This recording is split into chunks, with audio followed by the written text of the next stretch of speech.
Hey everyone, welcome back. Happy New Year. Well, we're back on Red 66 and we're finishing up the wiring in the engine compartment. Got a bit of tidying up to do with the wiring for the fuel injection. We're going to get that completed today. There's a bit more to do before we do his test fire. I got to do gasket for the throttle body, get that bolted down. Fuel line's got to go in. I have to do, I got to put the radiator in, hook up the transmission cooler lines, drain the oil, put fresh oil in, put an oil filter on, and then maybe we can get this thing fired up pretty soon. So follow along.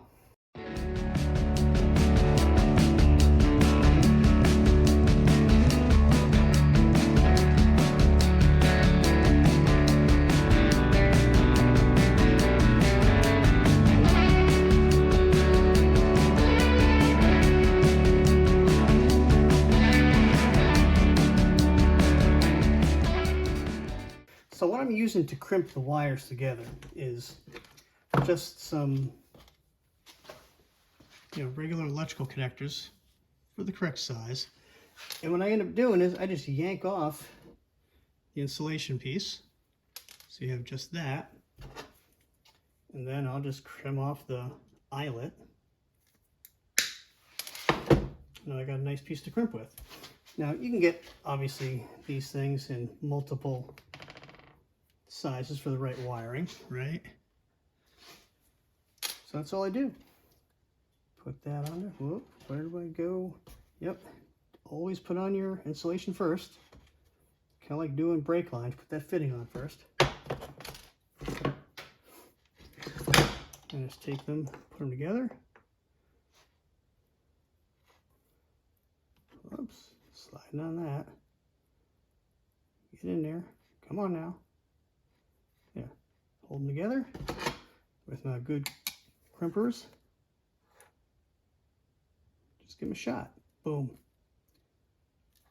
Now I used to take time and like solder wires together and do all that, but this is so much faster, works well, nice and tight.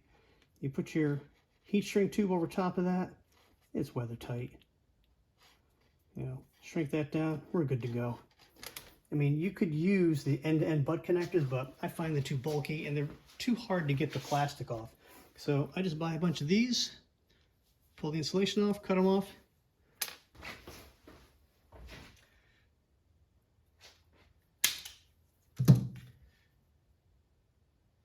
Cut, strip,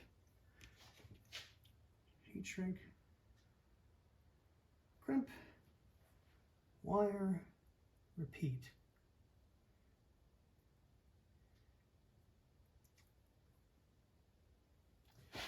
And yes, the wiring harness in my car has more splices in it than the DNA of a dinosaur at Jurassic Park. But it works.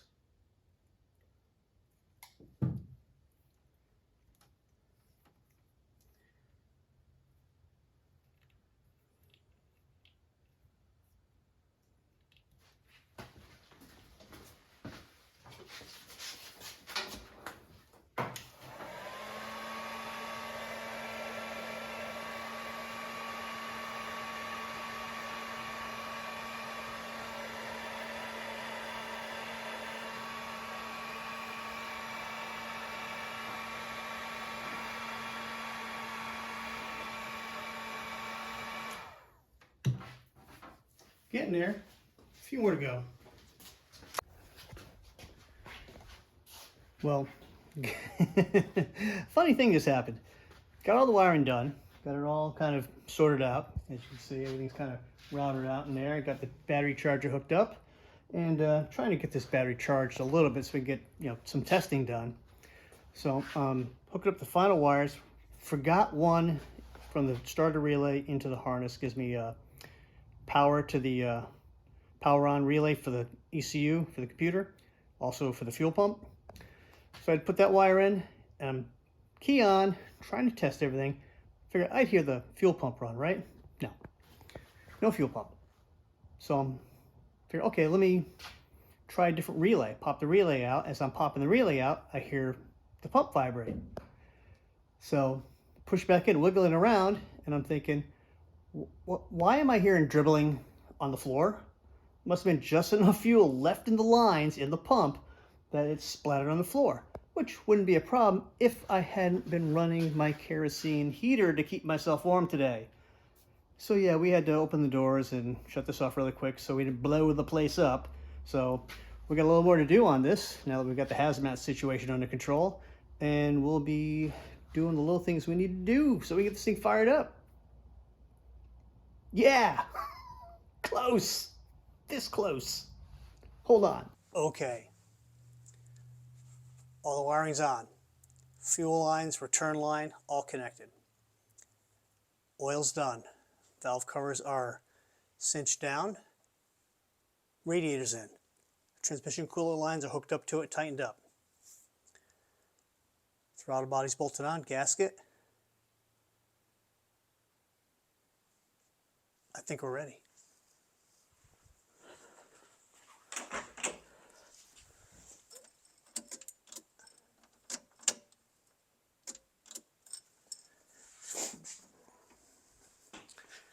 Something going on with the key, but we'll do it this way.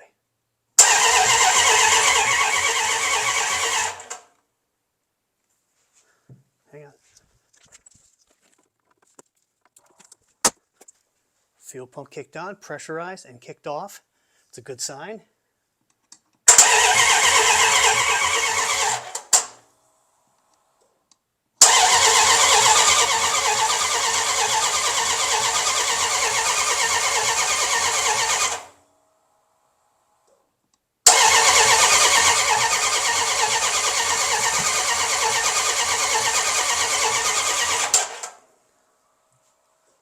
Not getting fuel to the throttle body yet.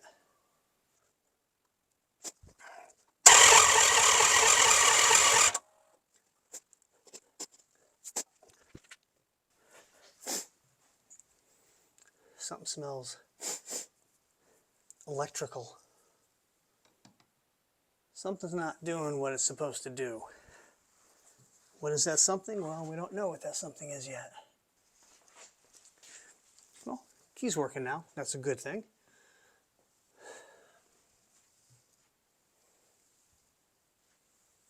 It's not getting pressure up there. I'm gonna have to look at that. I guess to think about it a little bit.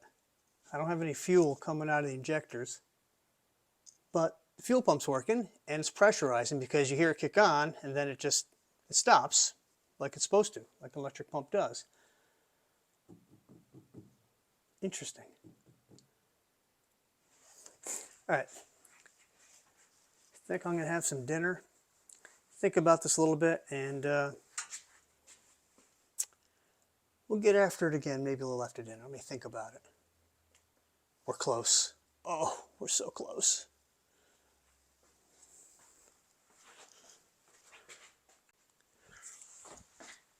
Okay, we're back.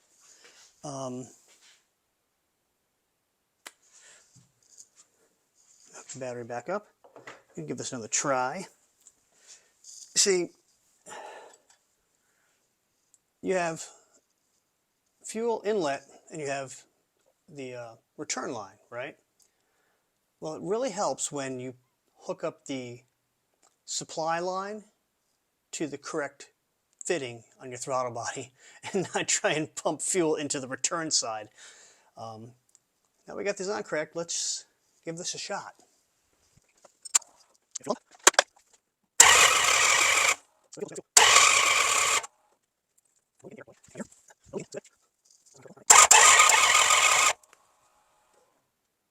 Injectors aren't injecting.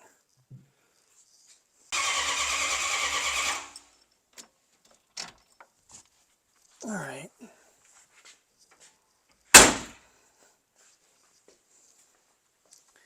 I'm going to call it for tonight, I think.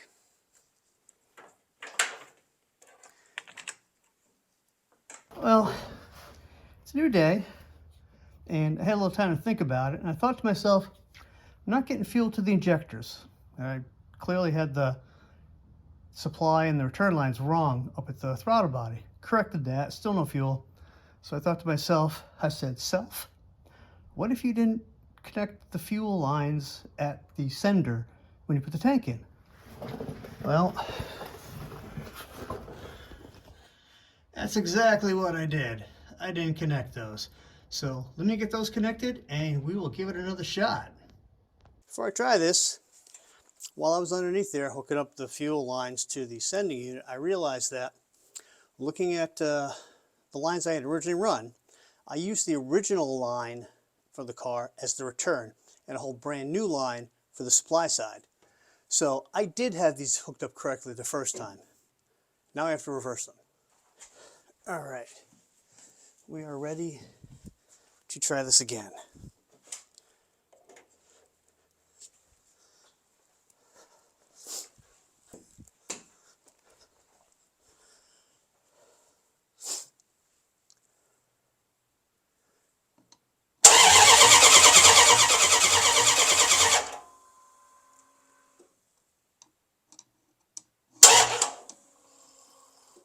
Ooh, I think we just got fuel here. Hold on.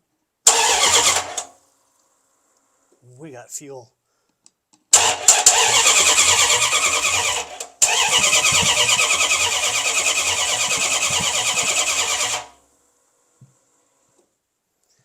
Okay. Not so sure about spark. Let's see, I got a spark plug here grounded out, hooked directly to the coil. Ooh, sparkage.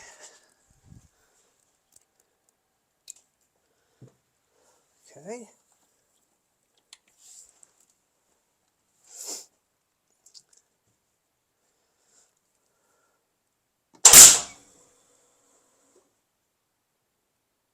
Kerchow.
My Apple Watch just let me know it's a very loud environment all of a sudden. Well, when you're running open manifolds. First fire in 10 years, people.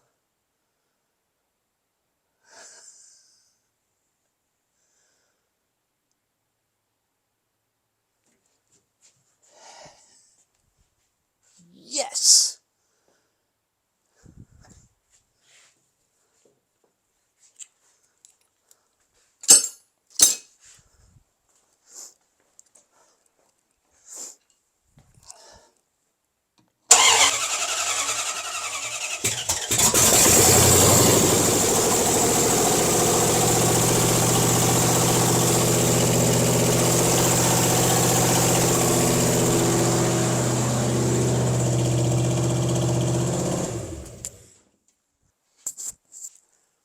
There you go.